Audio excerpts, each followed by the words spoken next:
안녕하세요, 딩모니입니다. 지금부터 7월 7일 딩모니의 이야기를 시작합니다.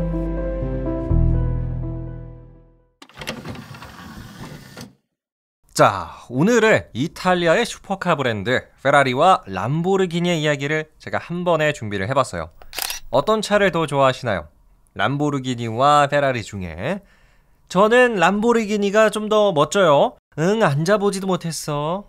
네, 실제로 보기만 봤지 앉아보진 않았지만 그래도 저는 람보르기니가 조금 더 예쁜 것 같아요. 예전에 어떤 영화에서 부자 사업가 겸 악당으로 등장하시던 분이 검정색 람보르기니를 타고 딱 내리는데 야, 정말 멋지더라고요. 자, 그런데 사실 람보르기니와 페라리는 은근 비슷한 면도 있어요. 그리고 또 굉장히 다른 이야기까지 가지고 있거든요. 그래서 오늘은 람보르기니와 페라리, 이 창업자들의 이야기를 한번 비교해 보도록 할게요. 이어서는 자동차를 상징하는 로고죠. 네, 페라리의 검은색 말과 람보르기니의 황소의 비밀까지 제가 소개해 드리도록 하겠습니다. 바로 시작할게요.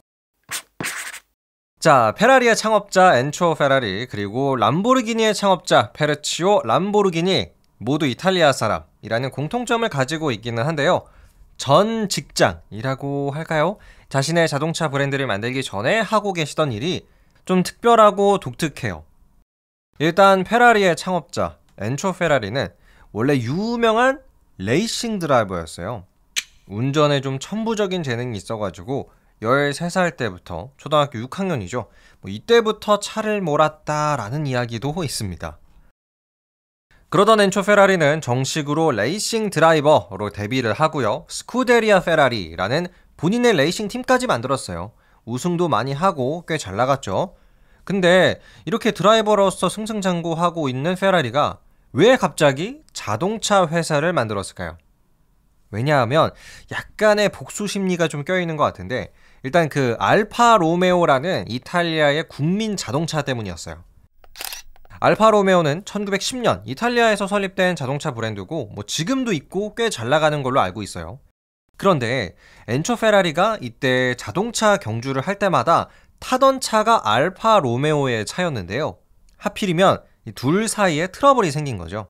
한간에는 알파 로메오가 엔초 페라리를 스쿠데리아 페라리라는 레이싱 팀에서 쫓아내려고 했다. 홍철 없는 홍철팀, 이렇게 욕심을 좀 부리려고 했다라는 이야기도 있어요. 그래서 엔초 페라리는 그냥 내 마음대로 하겠다라면서 자신만의 경주용 자동차 만들기 프로젝트에 돌입을 했고요. 그래가지고 1947년 탄생한 게 페라리라는 브랜드입니다. 근데 애초에 이 페라리의 목적이 자동차 경주를 위한 차 만들기였잖아요. 그래서 진짜 그런 경주용 차만 만들었어요, 처음에는. 근데 이게 돈이 안 되잖아요. 그러다 보니까 페라리도 일반 도로에서까지 탈 수 있는 자동차를 1949년부터 만들기 시작을 했는데요. 그러면서부터는 이제 유명한 브랜드로 딱 치고 올라갈 수가 있었습니다. 자, 지금까지는 우리가 레이싱 드라이버 엔초 페라리가 만들어낸 페라리에 대해서 알아봤는데요. 다음 주자 람보르기니를 만나보시죠. 람보르기니는 페라리보다 조금 더 나중에 만들어졌어요. 페라리가 1947년 탄생을 했고 람보르기니가 1963년이니까 한 20년 정도 뒤에 탄생을 한 건데요. 자, 그렇다면은 람보르기니의 창업자 페르치오 람보르기니 어디서 뭘 하고 있었을까요? 한번 예상을 해보실래요? 정답은 이탈리아에서 트랙터 만들기. 네, 페르치오 람보르기니는 잘 나가는 트랙터 제조업체의 사장님이었어요. 기업의 이름은 페르치오 람보르기니 트랙토리체였고요. 특히 이제 페르치오 람보르기니는 어렸을 때부터 자동차를 굉장히 좋아했대요. 그래서 트랙터 사업으로 꽤 큰 돈을 벌고 나니까 어렸을 적 꿈이었던 자동차 사업을 한번 시작해볼까 라면서 시작을 했던 게 람보르기니라는 스포츠카 브랜드였다고 합니다. 트랙터를 만들던 분이 또 스포츠카까지 만들 수가 있다는 게 정말 대단하네요.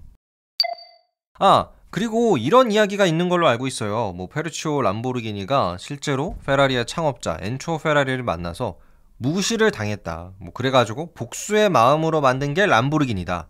이런 이야기가 있는데요. 찾아보니까 이게 정확한 진실은 아니라고 하네요. 람보르기니 홈페이지에도 그런 내용이 없고요. 워낙에 두 자동차 브랜드가 라이벌 관계다 보니까 이런 이야기가 돌지 않았나 싶네요. 자, 그럼 지금까지는 우리가 두 명의 창업자에 대해서 알아봤죠. 레이싱 드라이버였던 엔초 페라리, 그리고 트랙터 제조업체의 사장님 페르치오 람보르기니. 그러면 이 두 브랜드의 유니크한 자동차 로고 이야기 또 안 할 수가 없습니다. 또 우선 페라리의 로고 검정색 말인데요. 이 검정색 말을 쓰게 된 계기가 아주 영화더라고요. 영화. 예전에 이탈리아의 전쟁 영웅 중에 프란시스코 마라카라는 분이 계셨어요. 특히 1차 세계대전 때 전투기 조종사로 활약을 했고 전쟁 중에 안타깝게도 사망하신 분인데요. 이분의 전투기에 그려져 있던 게 검은색 말이었어요. 근데 프란시스코의 부모님이 엔초 페라리가 레이싱 드라이버로 활동을 하고 있을 때 전쟁 영웅 아들의 이 검은색 말 문양을 엔초 페라리한테 선물을 해줬대요. 행운의 상징으로 써줬으면 좋겠다. 그래가지고 나중에 엔초 페라리가 실제로 페라리의 로고를 정할 때 프란시스코 바라카가 사용하던 그 검은색 말을 썼다고 합니다. 굉장히 감동적인 이야기인 것 같아요. 자, 이탈리아 전쟁 영웅의 문양이었던 페라리 로고에 대해서 알아봤고요. 다음으로는 황금색 황소 로고를 쓰는 람보르기니 이야기를 해보죠. 네, 람보르기니가 황소 로고를 쓰는 이유는 창업자 페르치오 람보르기니와도 관련이 깊은데요.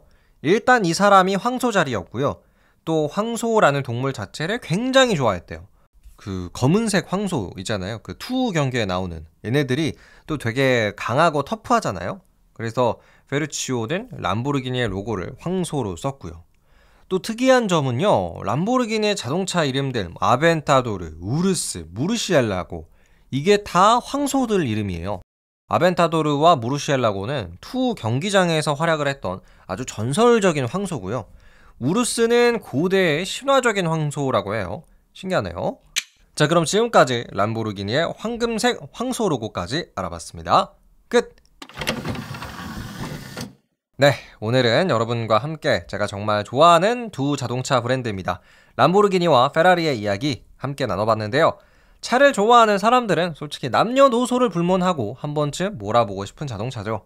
그래서 그런지 이 창업자들의 이야기마저도 굉장히 재밌었던 것 같아요. 여러분은 오늘의 이야기를 들으시면서 어떤 생각을 하셨을지 궁금합니다.